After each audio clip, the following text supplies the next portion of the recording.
Millions of young people will be graduating from college this spring, and many of them don't have job offers or are not sure what kind of work they want to do. That was the situation Nate Gebhard and two of his friends found themselves in after college. Gebhard was always interested in art and design, but didn't know how to translate that into anything but being a painter, a life his friends cautioned him would leave him in poverty. So he did what a lot of graduating seniors do. He went to a job fair and handed out his resume to business consultants. He spoke at length to one of them and found out what the man basically did was wear a suit all day. And that was like a really silly thing. He absolutely loved his job, but he wore a suit. And as much as I knew myself, I knew I couldn't wear a suit. So it kind of shattered my worldview of what I was going to become. And myself and my other co-founders had the exact same thing, whether it was looking at a family business or wanting to be a doctor and realizing you hated hospitals. And so our solution to this kind of quandary was, let's travel the country and talk to people who have really figured out this thing called life and ask them those deep questions of, did they always have it figured out? Did they struggle? How did they deal with failure? And what became this simple idea of trying to address our own challenges became this road trip that lasted 3 months, where we interviewed anybody from Sandra Day O'Connor to Michael Dell to Lobsterman in Maine to the director of Saturday Night Live, and asked them those deep personal questions. And yeah, that first road trip was nearly 15 years ago, and we've been putting other people on the road ever since. The road trip turned into the PBS documentary series Road Trip Nation, and now a book titled Roadmap, the get-it-together guide for figuring out what to do with your life.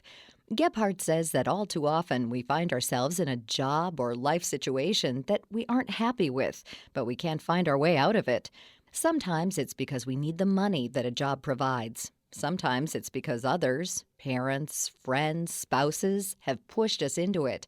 And sometimes it's because it's the safe road to take. I think there's a part of it's risky and it's scary to do the unknown. Ira Glass talked about this gap that we have between, if you have an interest, like for me, I was interested in art and design, but I couldn't create anything that was like remotely good. So there was this huge gap between the skill set that I have and the ability that I have to critique my work.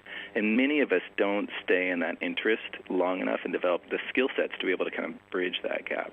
The primary challenge that myself and all of the road trippers since have found is that it's an issue of exposure. If everybody around you is doctors or lawyers, or everybody around you is teachers, that's generally what you know. He says that through the series Road Trip Nation, they've talked to many people about their lives and come to realize that you don't have to give up a dream to pursue a career. You just have to figure out how to combine the two. Because now you can see that, oh, I like art and I like snowboarding, and now I've just interviewed the designer that puts all the art on snowboards. That's not an abstract anymore. That's a reality. That's a possibility. And so I think the fundamental issue is the lack of exposure that we all have. What people do say is you should be a lawyer.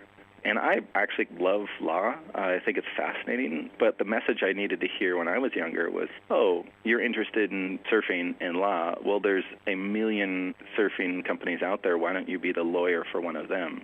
To kind of mash up these interests. It's something that we saw time and time again on the road, that people didn't just have a single interest. They had multiple interests. And the brilliance of their life when we met with them was the fact that they blended these things together. And that's a complexity that I think you don't get in the few minutes that you get at a high school with a college career counselor. The people they've interviewed for the series and the book don't necessarily have the education that goes along with their dream occupation, but they were willing to put in the time to learn. One case he cites is news anchor Soledad O'Brien. She knew she wasn't skilled when she started out in news, but she knew she could work harder than anybody else. And that was the thing that gave her the grit or the tenacity to push through. There are also those who try to pursue their dream and find out that they have to change course a bit on the way, like Jod Abumrad. He loved sound and wanted to be a composer for films, but found he didn't have what others had to succeed in that field. He said, I really do love sound. I really do love this element of kind of creating an audio landscape. And his girlfriend at the time, now wife, suggested, why don't you think about radio? Like, there's a storytelling element that I know you're passionate about. There's the audio element. Can you put those two together? And if you look at what Radiolab has become today, that's a total manifestation of actually Jad's failure as a composer for the movies, but a success in the terms of reapplying that piece. And the fundamental element, I would say, is that it's about people knowing their interest and then staying in proximity as they iterated off of that. Mashups of interests and saleable skills can go from the simple to the downright crazy. But Gebhardt says that no matter what off-the-wall career you might want, there's probably already someone doing it, as he found out during a live presentation at a school. We ask the students in the audience, what are they interested in? And generally, you're going to get a lot of people, and we ask them to combine interests, so like art and writing, sports and science, whatever it is, and then come up with an occupation. And one of these kids, I think, was kind of just trying to mess with us and literally said, I like walking and turtles. I want to be a turtle walker. So as part of the presentation, we played a video, and then behind the scenes, our staff is Googling turtle walking. And we literally found a woman who worked at a rehabilitation center for turtles and brought the student up on stage and had him cold call her. And in that moment, with probably 500 people in the audience, 2 seconds earlier, he was making a joke, and now he was actually talking to a real-life turtle walker. In the book, there are not just stories, but also exercises you can do to focus in on just what your interests are and how to pursue them. Gebhardt shows you how to find the two things you need to get started: your foundations and core interests. The concept of interests and foundation, foundation in the very fundamental sense is who am I at my core? So in my sense, I'm completely interested and captivated by making things. It's the place where I lose track of time, when I'm just making something, whether it's with my kids, a website, a boat, a book. It really doesn't matter. But how I manifest that foundation of making things is the interest that I have. So I'm really interested in art and design and technology. And so the idea and the concept of roadmap is to take this foundation that you have and these interests and bring them together and then look for different opportunities where you can kind of move and pursue that. Gebhardt says that the manner in which you approach a change depends a great deal on your life at the moment and the responsibilities you have to meet. If you've got a family, if you've got student debt, your leaps might need to be much more baby steps and be more incremental. And so it's about, let's say I'm a lawyer in criminal justice, but I just am not finding a passion there. And what I really love is cars. Maybe it's about still being a lawyer and then laterally moving over to a lawyer within Ford. And then from within Ford, you can kind of go different ways. Everyone is so busy these days, though, and it's not easy to find the time to pursue your interests after you get home from work or school and maybe have family obligations. Gebhardt says we probably have more time than we think and provides a calendar in the book to track just how much spare time you have and how you use it. It's a very informative exercise that we do with ourselves, which is just lay out the time. Look at a week and really think about all those opportunities that you're using your time and how those decisions are made. And I've got 3 kids, so I'm very in touch with how little time I have. But if I literally added up all the time that I'm on Instagram throughout the week, if I just applied that to actually looking at designers on Instagram, and then that allowed me to start following those designers and then reaching out through them on Twitter and then taking one of them out to coffee. Those are lots of little incremental steps. I probably could take a free class on design at Skillshare or General Assembly or something like that. And that's just about reprioritizing that time away from just mindless social media to like intentional social media and then branching out. So it's not to say that you have to make these huge leaps. You can kind of just reprioritize the time that you have. Gebhardt says that they didn't want the book to just be something you read once and then never came back to.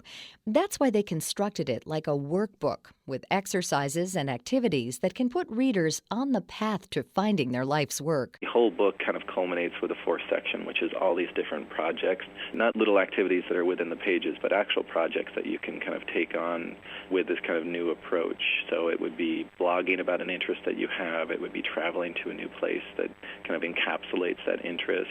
If you're interested in music, can you take a trip down to Austin and really get a sense of all the different lives around the world of music? And those projects and the activities activities of the book are just a fundamental piece and really kind of where we started when we thought about what this book should be. You can find the book Roadmap at bookstores and online. You can also find more about the Road Trip Nation series, Nate Gebhard and his partners, on their website at roadtripnation.com. For more information about all of our guests, log on to our site at viewpointsonline.net. Our show is written and produced by Pat Reuter. Our production directors are Sean Waldron, Reed Pence, and Nick Hofstra. I'm Marty Peterson.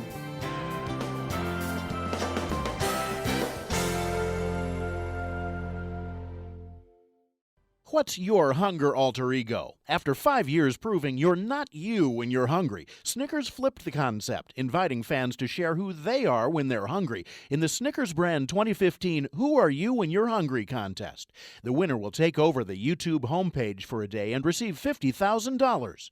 For inspiration, WWE superstar Roman Reigns is giving the world a glance of who he becomes when he's hungry. The Snickers campaign is based on the undeniable truth that we're just not ourselves when we're hungry.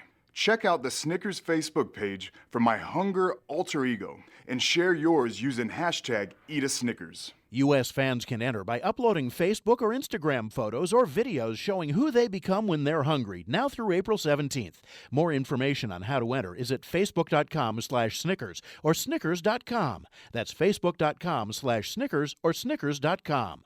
Fans also can use the Snickers meme generator at snickersmeme.com and share their hunger alter ego with the world using hashtag #EatASnickers. Geico Motorcycle presents Reflections from the Road. The day I knew I was a real biker was when I switched to Geico Motorcycle Insurance. Because real bikers, well, they know where the savings are.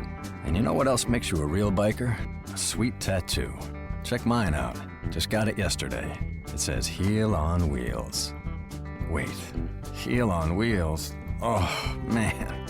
Well, at least I got the saving money with Geico part, right? Geico Motorcycle Insurance. See how much you could save.